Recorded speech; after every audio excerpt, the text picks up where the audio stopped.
Hello everyone, welcome to episode 9.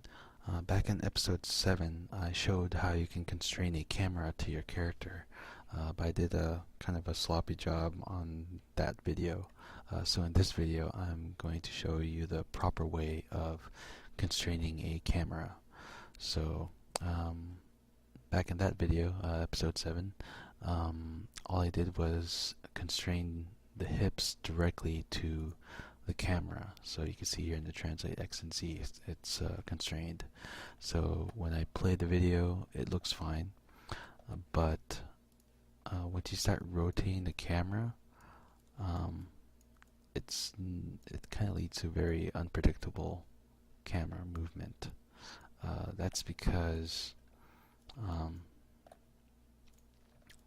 when you rotate it, it's supposed to affect the values of the translate X, Y, and Z and rotate.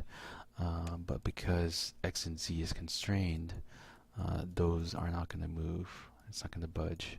So that's why the camera is kind of unpredictable. So the proper way of doing this is I made a camera 2. This time it's not constrained or anything like that, so we start fresh. So we'll frame our character the way we want, and we actually group this camera to itself. Let's rename this too. So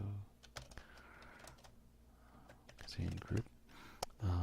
So once we have that, we use that as a constraint. So we select the hips, select the group, using the same settings on my on camera 1, which is maintain offset, and rather than having it constrained to all, I only check on X and Z. So I'll add. So just like before, it plays the animation fine, but now I can actually rotate the camera just as you would normally in any other camera. So the cool thing about this, the way I use it, is along with an arc tracking tool. I'm using a C-Motion trail. I would just select the object I want to track and track that. And I also like tracking the ankles too. Do that. Give it a while to process. This one. So now I can see how my animation is running without having to constantly follow the character. So I could just let the animation play and I could see how things are moving. So yeah, that's that, and that's how I this is just one of the ways I set up a camera when I work on my animation, and it's been pretty useful. And also, cool thing about this is that as I'm playing my animation, you can kind of see where certain parts of the camera is kind of like, character is kind of jittery. So you can catch that and try to smooth it out from there. Normally when you look at the perspective, you might not see it. It's not as apparent as you would if you just had constrained the camera to it.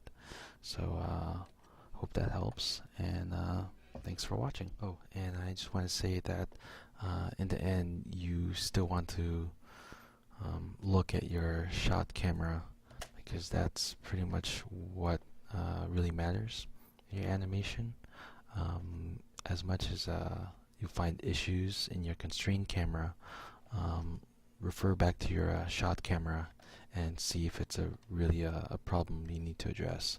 So I don't want you to develop any bad habits because of this video. So also, there are other kinds of cameras. There's a kind of camera that has an aim constraint, and also aim and up. So those are for another video. I'll do another quick one for camera and aim. I found that that's another good one to to use sometimes, but it actually gives you an extra control that you kind of need to deal with another constraint. So that's for another video, but I hope this one will help you get started.